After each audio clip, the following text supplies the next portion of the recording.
All right, so here we go, a bit of intense work here. So I've got these crankcase halves. This is 2200 Jabiru 2200 crankcase halves, and they've had pretty significant fretting on the surfaces. So the surfaces that those case halves would normally mate together are not very good at all. So what we're setting up here is I'm going to face those surfaces together.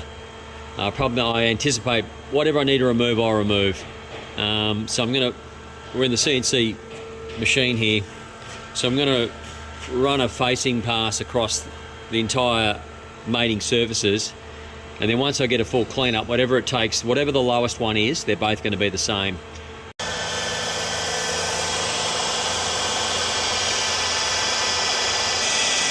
pan out a bit to get the whole picture in done.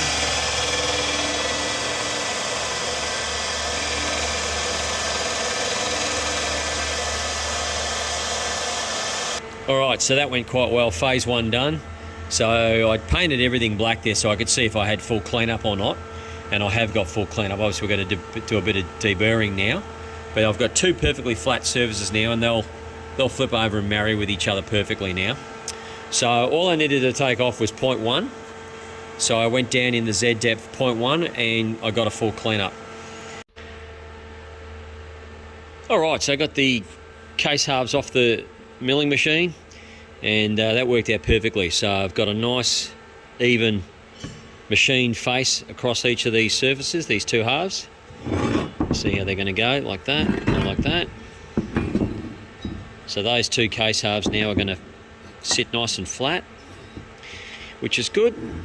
So I'm happy with that. Now I've still got to deburr them, get all the burrs off, but that's no big deal. So, yep, it took 0.1, so 1/10 of a millimetre in depth to get that full cleanup. Now, obviously, now the cam journals and the main crank journals are now not going to be circular, which is good. That's by design. So now what we do is clean all these burrs up, as I said, make sure we put the dowels back in, torque the case halves together fully, and then I'll set up a line bore strategy for the crankshaft bearings, the main bearings. And also it'll be probably a reaming, supported reaming strategy for the cam journal. All right, so here we go. Work continues on this Jabiru line boring. I've got a game plan here, which I'm pretty confident with. So just to recap, I've had this in the vertical milling machine, and I've bored that out accurately, very accurately, to within 100th. The first three journals, that one there, the next one along, and the next one along as well. This long boring bar with the head on it there was able to get to those three bearings. 1, 2, and 3. Yeah, it's important that I could get to those three bearings and bore them all the same, because that's going to be, those three bearings are going to act as the support for my boring head as I continue to drive it through manually. This is the one I'm going to use. This is the one I used prior. Now what I've done is I've cut a piece of chromoly steel here. It's hollow bar, which is ideal. And what I'm going to do is now I'm going to face all this up and turn it and grind it so it's exactly this diameter here, which is 52 mil. But I'm going to make it 52 mil minus maybe 0.5 of a millimetre. That's 5/100ths. Take a millimetre and divide it by 100. I'm going to take 5 of those off the diameter of this. And that'll allow that shaft to run in those first three bearings with quite tight tolerance, with a little bit of oil on them. And then the boring head is going to be attached on the end of that accurately, so I'm going to have to make a sleeve and accurately put it on there, back off the head so I can come up on the size accurately. It's got a micrometer there that works in 100ths of a millimetre. Right, so I've got the boring bar to be in the Kurma CNC mill, lathe, sorry. So I've got it between centres. I machined a face on the front of that and put a centre in there. And I'm just grabbing onto the last bit there. I've got to stop there so it allows it to move around a bit. So the idea of this is I'm going to turn this down to 42 millimetres pretty much on the knocker, and I'll just grind the rest. And the idea of using the CNC machine is I can actually grind it, I can machine the taper out. So machining this long, you're going to get some taper. And the beauty with the CNC machine is you can actually easily program out the taper.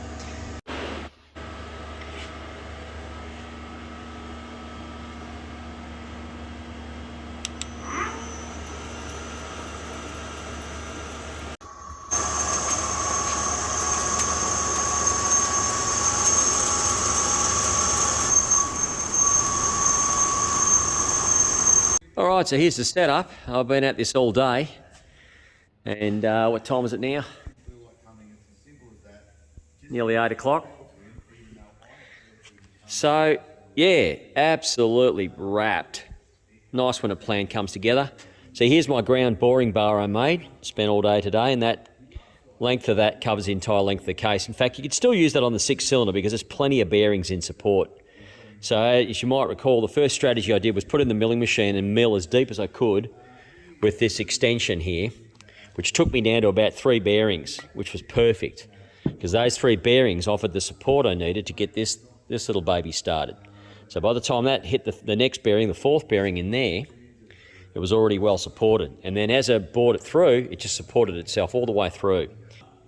With a boring head cantilevered at the end there, the pins are bore, very accurate. Each one of those increments there is 1/100th of a millimetre. I ran this end with a drill, just like this, at just a moderate speed. And then I used this jack screw here, the setup I've made at the back here, you see here? And so this jack screw was wound all the way in.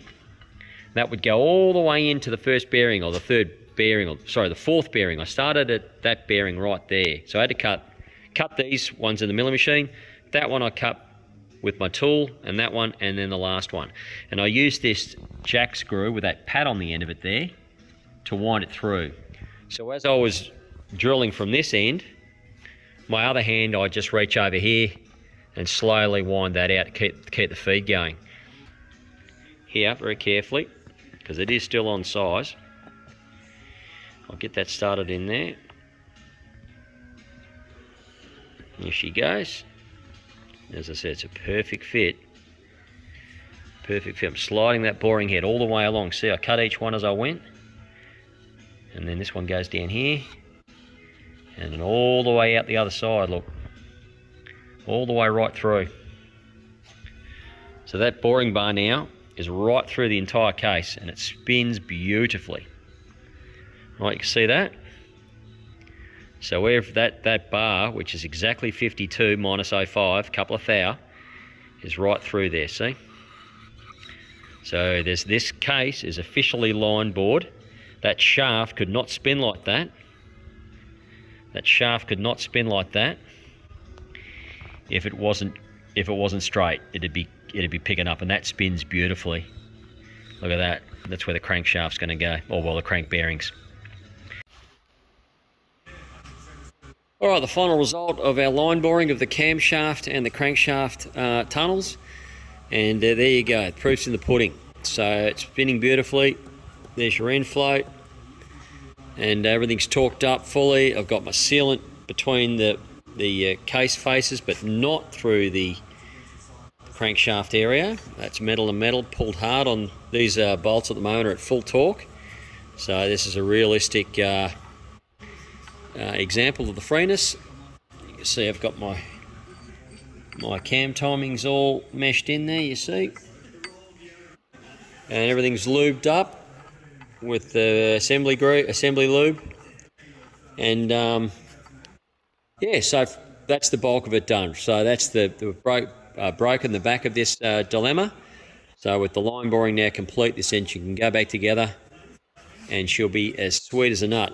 So looking forward to getting the engine assembled and then back to the customer, and I think he'll have a good run from here. All right, so here we go. Today we've got the line bored 2200 Gen 3 engine. You can see there the cam and the crank moving beautifully. All the crankcase has been closed, so they're not coming back out now.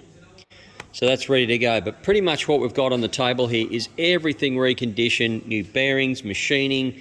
We've got the copper head gaskets to correct the compression ratio.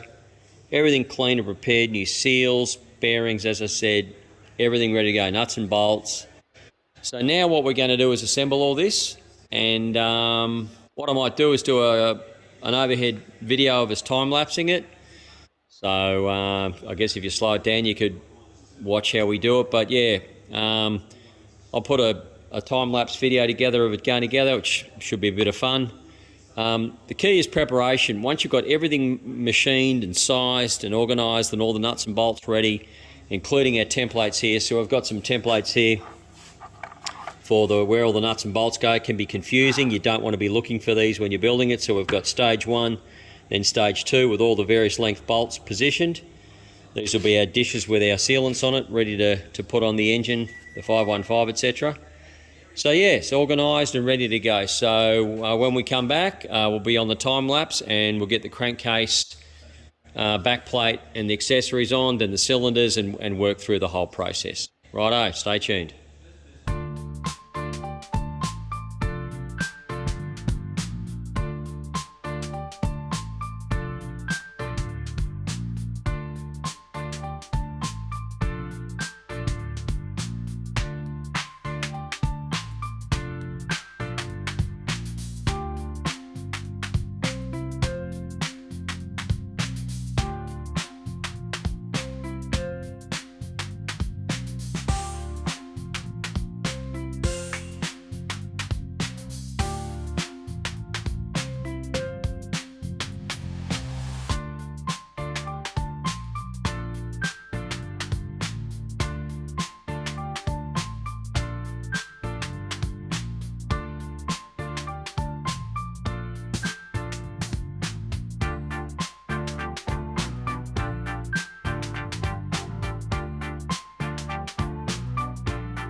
she's all done.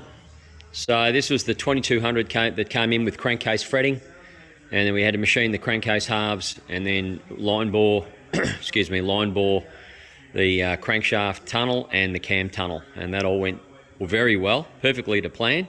Had to make some special tools, and then as you can see from the time-lapse video, we've just assembled the motor, and it couldn't have gone easier. All the bolts were organised, everything was ready to go, everything was prepared, and went together very well, as you'd expect.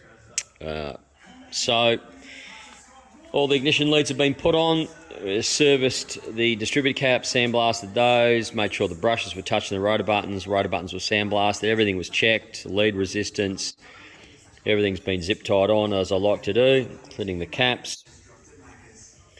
The starter motor's been serviced, it had a bad pinion. Yeah, beautiful. Everything's torqued up, done. So we don't have a carburetor for it, nor the oil filter block. So I won't be running the motor. We don't always run the engines, especially when the customers are local. If it's going overseas, we would, but locally, there's not normally a need. If there's a problem, we can always fix it locally, but it's never normally an issue. So we can't run it anyway. But other than that, it's ready to go. So I'll button this one up. The customer hopefully will pick it up early next week, and we move on to the next one. Job's done. Please feel free to scan the QR code on the screen. If you do so, you'll be joining our Facebook group where there's a lot of technical information about Jabiru engines and airframes. And there's also a wealth of knowledge from our community. So scan the QR code and we'll see you there.